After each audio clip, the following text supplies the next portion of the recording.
मज़हर साहब, आपकी क्या राय है, क्या एनालिसिस है आपका सुप्रीम कोर्ट के इस फैसले पर? देखिए, अच्छी बात है अपनी तारीखी गलतियों को दुरुस्त करना चाहे वो जुल्फ़िकार अली भुट्टो वाला केस हो या वो ये वाला केस हो। लेकिन आपने रिलीफ क्या दिया शौकत अज़ीज़ सिद्दीकी को? कि रिलीफ तो कोई भी नहीं दिया आपने उनको। सिर्फ ये कहना काफ़ी है कि जी वो गलत था और आप जो है रिटायर्ड जज तसव्वुर होंगे। तो आपने फिर मेरा ख्याल है शौकत अज़ीज़ सिद्दीकी के साथ तो इंसाफ नहीं किया। आपने अपनी कुछ चीज़ों को दुरुस्त करने की कोशिश की कि जी जुडिशल काउंसिल को बुलाना चाहिए था। भाई नहीं बुलाया ना, तो ज़्यादती की है ना किसी के साथ। तो जिन्होंने ज़्यादती की है उनके बारे में क्या राय है? उनके बारे में क्यों अब जी यही जुल्फ़िकार अली भुट्टो के केस में, भाई एक जज की वजह से एक शख्स फांसी चढ़ गया। आप ये कह के सिर्फ सिंपल से ये कह के आप निकल जाएंगे। इस तरह तारीखी गलतियां दुरुस्त नहीं होती। तारीखी गलतियां दुरुस्त होती हैं जब आप ये कहते हैं कि ये गलत थे। अगर अगर जस्टिस शौकत सिद्दीकी को आप रीइंस्टेट नहीं कर पा रहे, तो आप ये कह रहे हैं कि ये तसव्वुर होंगे, तो उनके बारे में क्या है जिन्होंने गलत फैसला किया? उनके लिए तो कोई भी उनको तो कंडेम भी नहीं किया गया। भुट्टो को जिन्होंने जिन्होंने सजा दी उनको तो कंडेम भी नहीं किया गया।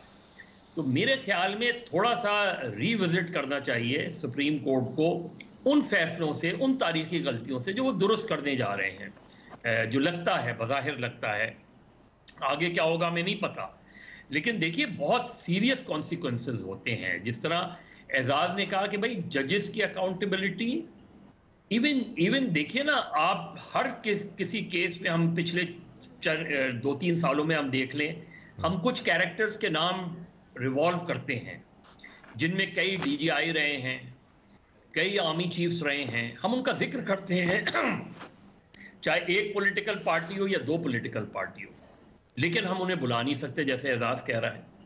इसलिए नहीं बुला सकते कि आपकी अपनी कमजोरियां उनके हाथों में हैं। तो इसलिए आपका वे फॉरवर्ड क्या है? Truth and reconciliation commission Pakistan में कभी भी नहीं बनेगा। इसलिए नहीं बनेगा कि जो बनाने वाले लोग हैं, सबसे पहले तो गिल्टी वो हैं। सबसे पहले तो उन्हें उस कमीशन में जाके अपना गिल्ट का इतराफ करना पड़ेगा। तो मेरे ख्याल में हम ये बात ठीक है कि आपने आज एक फैसला दे दिया, आपने ये कह दिया कि सुप्रीम जुडिशल काउंसिल ने उनके साथ, लेकिन जिस जज के साथ इस अरसे में जो कुछ हुआ उसका मदावा क्या है? सिर्फ ये मदावा है कि आपको रिटायर्ड जज इस्लामाबाद हाई कोर्ट तस्वुर किया जाएगा या उसे रीइंस्टेट करते हैं। एजाज या बेनज़ीर को याद होगा कि हमारे एक साबिक डीजीआई थे जो रेलवे के मिनिस्टर भी बने थे। उन पे जब सुप्रीम कोर्ट में केस गया था तो उनको पहले रीइंस्टेट करके फिर उनका कोर्ट मार्शल वगैरह का सिलसिला हुआ था कुछ, जो गालिबन रेलवे की मिनिस्ट्री में करप्शन की तहकीकात हुई थी। तो मेरे ख्याल में जस्टिस शौकत अज़ीज़ सिद्दीकी को आधा रिलीफ मिला है। सही। जस्टिस शौकत सिद्दीकी को सिर्फ ये रिलीफ मिला है कि जी उनके खिलाफ जो जुडिशल काउंसिल ने फैसला किया था वो गलत करार दिया गया। इससे आगे तो कुछ भी नहीं मिला।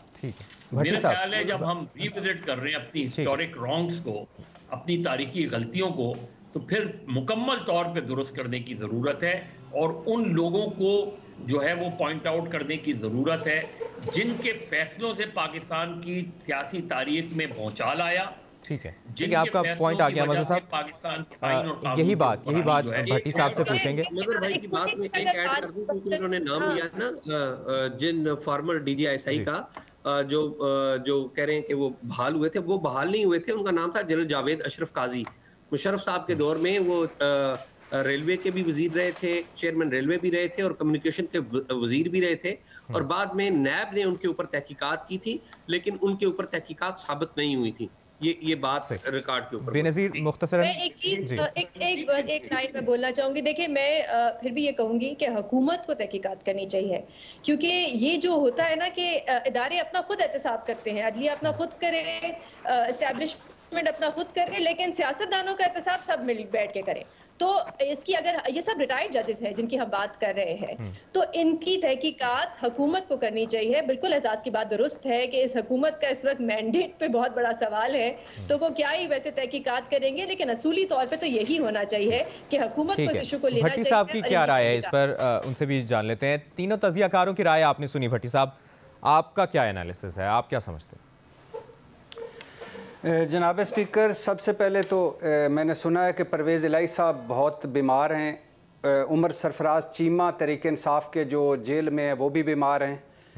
यास्मीन राशिद बीमार हैं और फवाद चौधरी साहब के बारे में कहा जा रहा है कि उनको दिल का अर्जा है। तो सारों के लिए दुआ, अल्लाह उनको सेहत दे। और हुकूमत से कहना ये है कि उनके मुकदमे तो अदालतों में हैं, लेकिन उनकी सेहत पर तवज्जो दें। और हमारे कोलीग हफीज़ुल्लाह न्याजी साहब को दिल का प्रॉब्लम हुआ है और दूसरी मर्तबा हुआ है, तो अल्लाह हफीज़ साहब आपको भी सेहत दे। हमारे सारों की तरफ से, रिपोर्ट कार्ड की तरफ से अल्लाह ताला आपको सेहत दे, आपके लिए नेक ख्वाहिशात।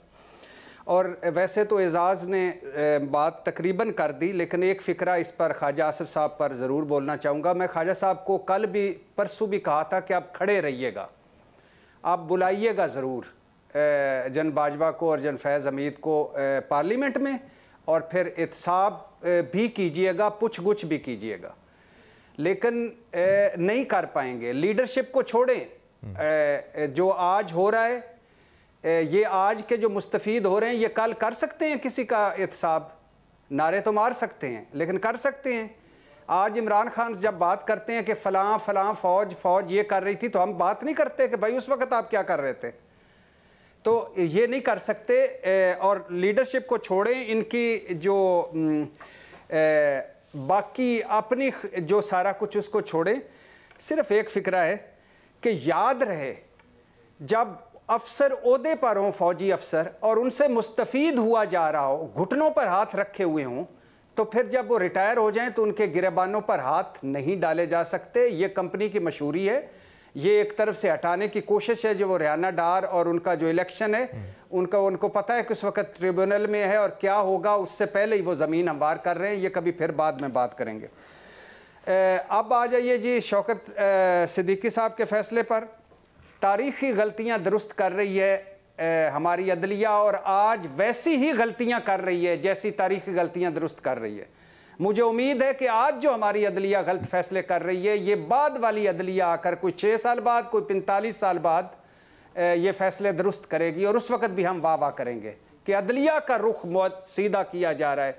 आज तबाह बर्बाद किया जा रहा है, और यह जो तबाह बर्बाद हो रहा है उस पर आंखें बंद की जा रही हैं, लेकिन पुरानी गलतियाँ हम दुरुस्त कर रहे हैं। सुभान अल्लाह भाई।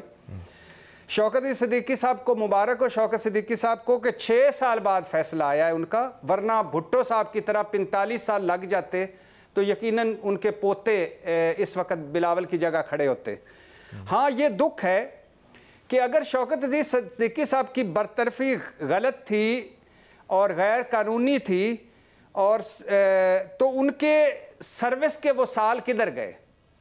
चीफ जस्टिस इस्लामाबाद बनने का उनका मौका किधर गया? 6 साल अजियत किधर गई? खुद और ख़ानदानों ने जो कुछ भुगता, उनके ख़ानदान ने, उनका मदावा कौन करेगा? वो बरतरफी केस के दौरान ही रिटायर हो गए, अपने घर बैठकर अब वो पेंशन लेंगे। खैर से कितना अच्छा होता है, इनकी सर्विस वहीं से बहाल कर दी जाती, अलामती तौर पर ही बहाल कर दी जाती। 1 साल के लिए, मेरा 1-1.5 साल उनका रहता था या 2 साल, बहैसियत जज वो पूरी सर्विस पूरी करते। और अगर चीफ जस्टिस की यानी जस्टिस सिद्दीकी की बरतरफी गैर कानूनी थी, तो मतलब फिर वजारत दिफा ने जो शिकायत की, DGISPR ने उस वक़्त जब कहा कि तहकीकात की जाएँ, और वजारत दिफा ने जो शिकायत की, उसके बाद सुप्रीम कोर्ट का नोटिस, उसके बाद सुप्रीम जुडिशल काउंसिल, ये सब मेरा मतलब है कि कहीं ना कहीं कोई ना कोई तो इस गैर कानूनी फेल में शामिल था ना। इनके बारे में क्या ख्याल है या इनके बारे में क्या राय है? मैं अपने जो 5 रुकनी बेंच से पूछा मैंने। अब जस्टिस शौकत सिद्दीकी की बरतरफी अगर गैर कानूनी थी, तो जो उन्होंने इल्ज़ाम लगाए, उन इल्ज़ामात का क्या बनेगा? गो के सुप्रीम कोर्ट कह चुकी है कि जो उनका तर्ज अमल था वो ठीक नहीं था। उनको पिंडी बार में नहीं जाना चाहिए था, उनको किसी पब्लिक गैदरिंग में नहीं जाना चाहिए था। उनको अपने चीफ जस्टिस, अगर वहाँ भी कुछ, अनवर कासी उस वक्त चीफ जस्टिस थे उनके, अगर वहाँ भी उनको कुछ नहीं रिलीफ मिलता तो उनको एक मरतबा सुप्रीम कोर्ट ज़रूर जाना चाहिए था कि मुझ पर दबाव डाला जा रहा है। जनरल फैज़ हमीद, उनके साथ दीगर फौजी अफसर आते हैं, मुझ पर दबाव डालते हैं और इस दबाव की वजह नवाज शरीफ और मरीम नवाज के खिलाफ फैसले करना है और मुझे ऑफर्स दी जाती हैं। ये मैं अपने चीफ जस्टिस को भी बता चुका हूँ, सुप्रीम कोर्ट भी बता चुका हूँ। लेकिन गो कि उनके मुखालफिन कहते हैं कि चूंकि वो इरफान सिद्दीकी साहब के भाई हैं, कज़न है, और इरफान सिद्दीकी साहब मुस्लिम लीग नून के करीब हैं, तो इस वक्त इसलिए उन्होंने वो हटाया। लेकिन मैं इसको नहीं मानता, इसको छोड़ दीजिए, उनको सुप्रीम कोर्ट जाना चाहिए था। अब नहीं गए, अब गैर कानूनी होगी इनकी बरतरफी। तो आखिरी दो बातें हैं जनाब स्पीकर के, अगर कोई असरअंदाज हुआ जनरल फैज़ हमीद साहब, उनके फ़ौजी अफसर, गो कि उन्होंने आके, जनरल फैज़ हमीद ने भी, अनवर कासी इनके चीफ जस्टिस ने भी, दीगर फ़ौजी अफसरों ने भी आकर मुस्तरद किया इनके इल्ज़ामात को। लेकिन अब ये फैसला दुरुस्त हो गया है, मतलब इनकी बरतरफी गैर कानूनी है और इनको बरतरफी इनकी ख़त्म कर दी गई है।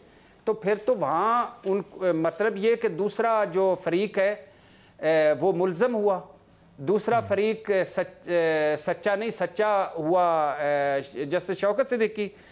तो अब अगर जस्टिस शौकत सिद्दीकी सुरखरू हो गए तो उनको सज़ा क्यों नहीं दे रहे?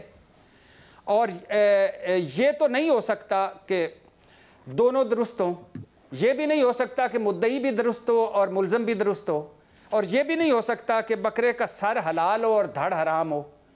तो लिहाजा ये अधूरे, फुसफुसे और डरे डरे, सहमे सहमे, दबे दबे, अध खुले फैसले करने से तारीखी गलतियां दुरुस्त करने की बजाय भुट्टो साहब ने भी सिर्फ ये कहा कि फेयर ट्रायल नहीं मिला।